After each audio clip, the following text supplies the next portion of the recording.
warahmatullahi wabarakatuh. A'udzu billahi minasyaitonir rajim.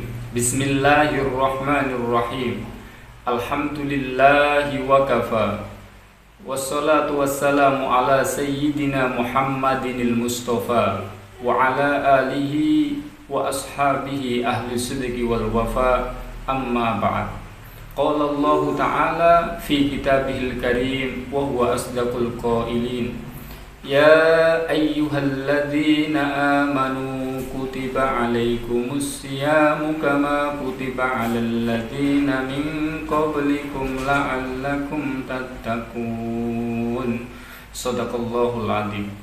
Hadratul muhtaramin, para alim, para ulama yang saya hormati dan juga saya takdimi, seluruh GPAI se-Jawa Tengah yang saya hormati, para pemirsa yang menyaksikan video ini rahimakumullah.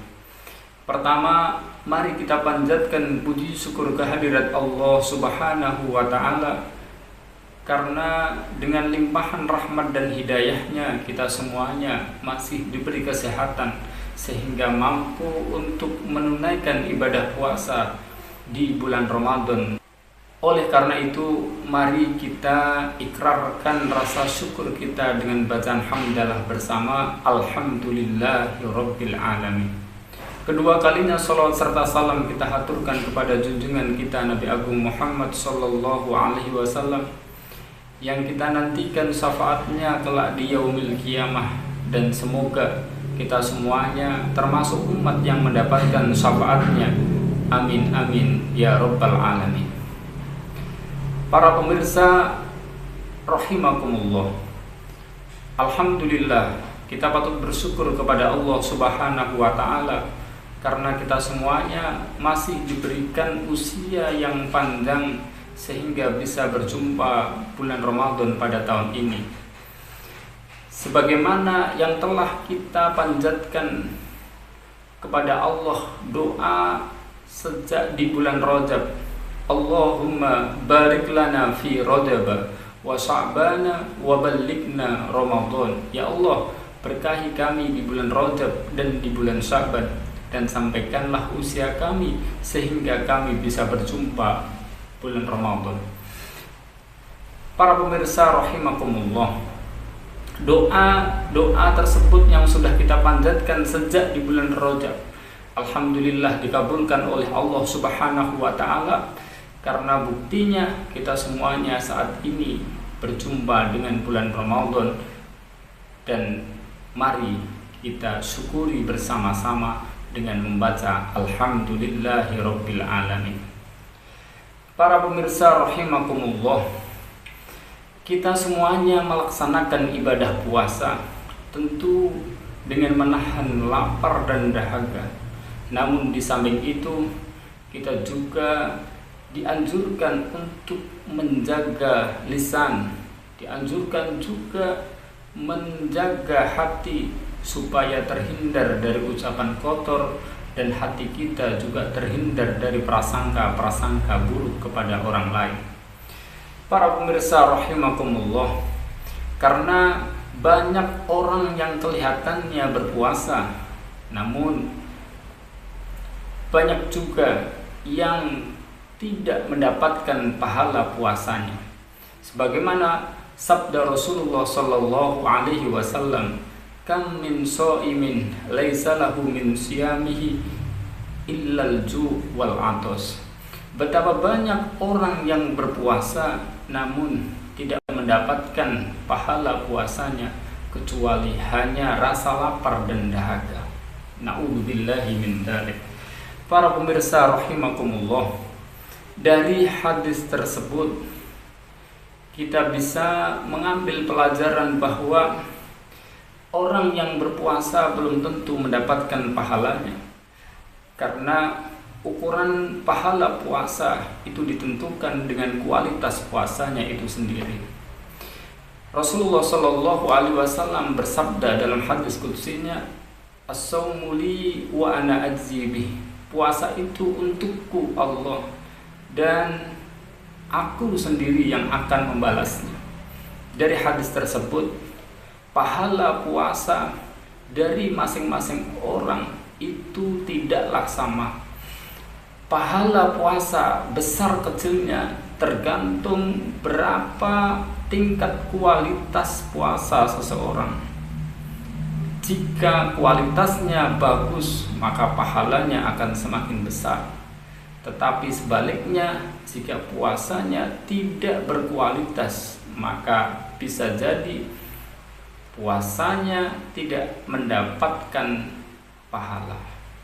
Para pemirsa rahimakumullah, dalam hadis yang lain Rasulullah Shallallahu Alaihi Wasallam bersabda, khamsun yuftirnas shaim. Ada 5 perkara yang bisa membatalkan pahala puasa seseorang. Yang pertama adalah al-ghibah, artinya membicarakan keburukan orang lain.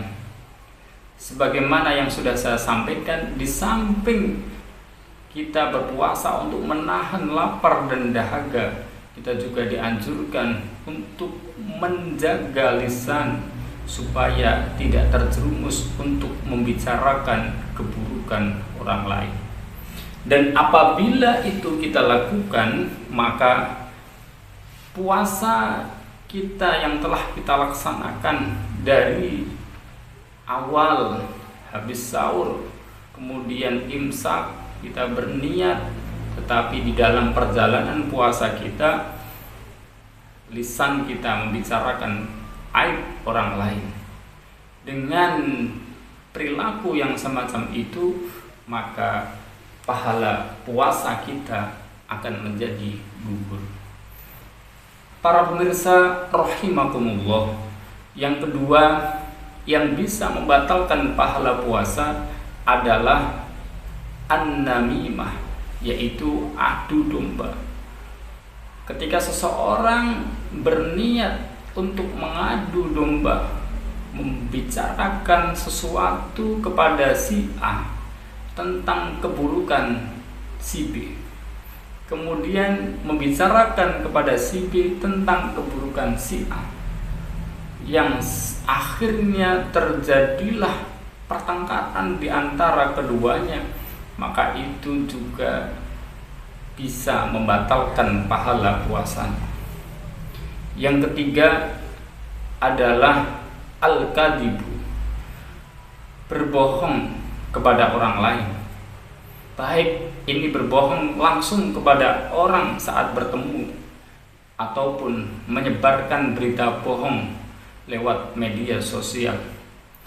Kita sudah maklum, banyak sekali berita-berita bohong di medsos, banyak sekali berita hoax di media sosial.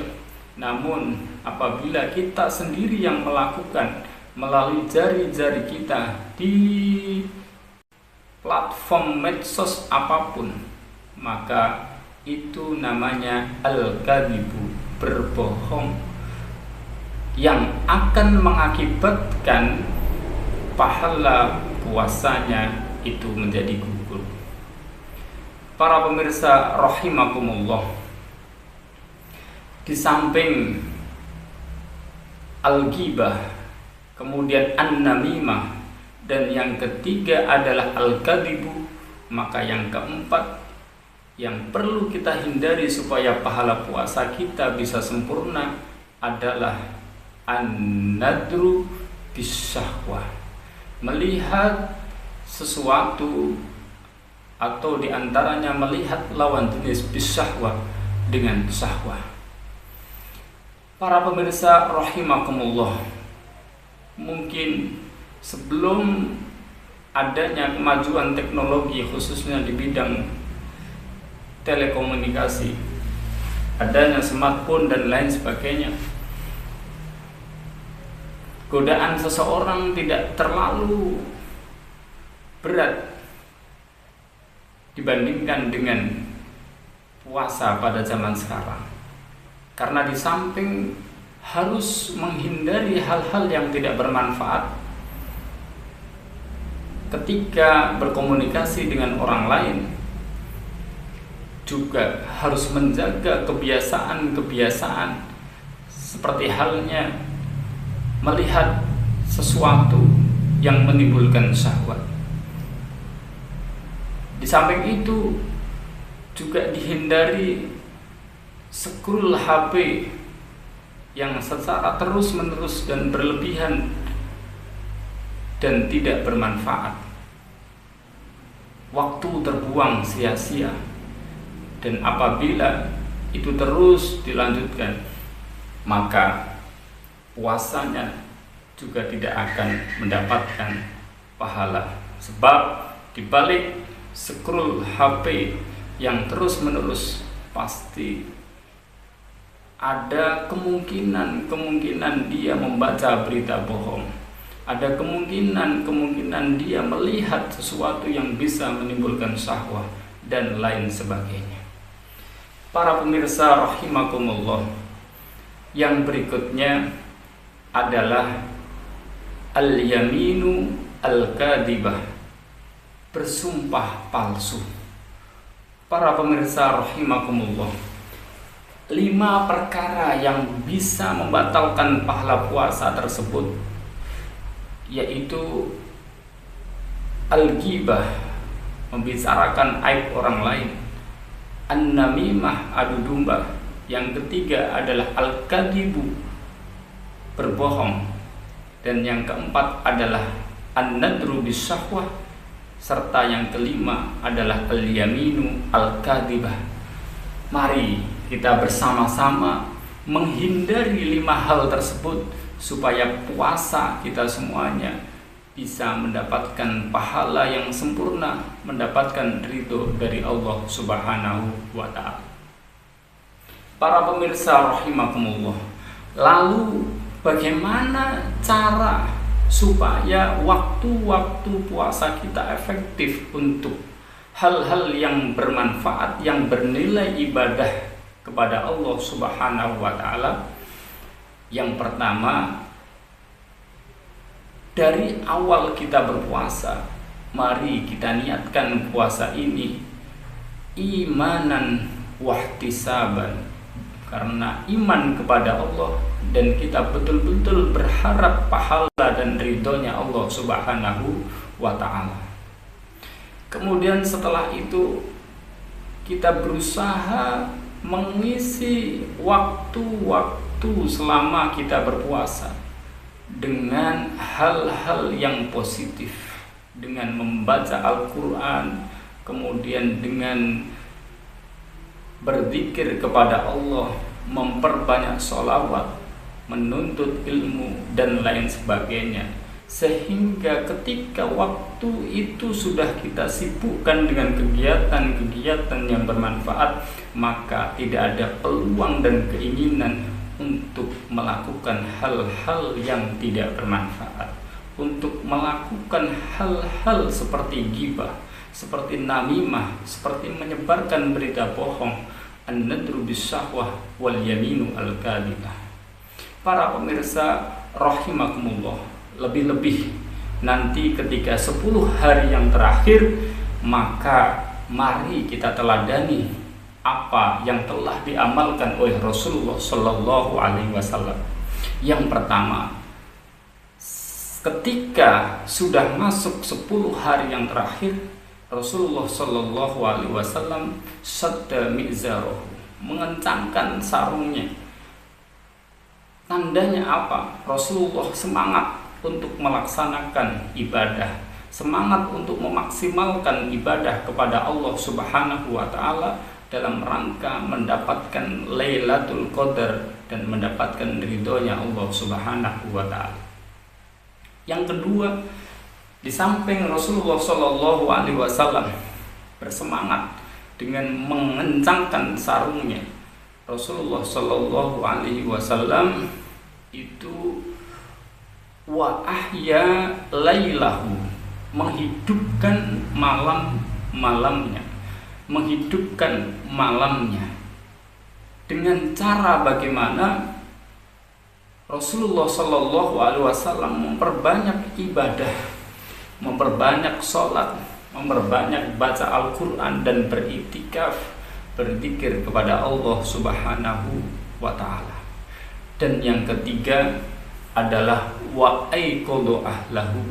Di samping Rasulullah Shallallahu Alaihi Wasallam secara pribadi dia bersemangat, yang kedua menghidupkan malam-malam Lailatul Qadar, dan Rasulullah tidak lupa untuk mengajak, membangunkan keluarganya. Dari sinilah mari kita ajak keluarga kita bangunkan istri kita bangunkan suami kita bangunkan anak-anak kita untuk bersama-sama semangat beribadah, memaksimalkan waktu di 10 hari yang terakhir dengan harap mendapatkan Lailatul Qadar dan mendapatkan ridhonya Allah Subhanahu wa Ta'ala. Demikian kultum yang bisa saya sampaikan, semoga ada manfaatnya, dan apabila ada hal-hal yang kurang berkenan, saya mohon maaf yang sebesar-besarnya. Wallahul muwafiq ila aqwamit thoriq. Wassalamualaikum warahmatullahi wabarakatuh.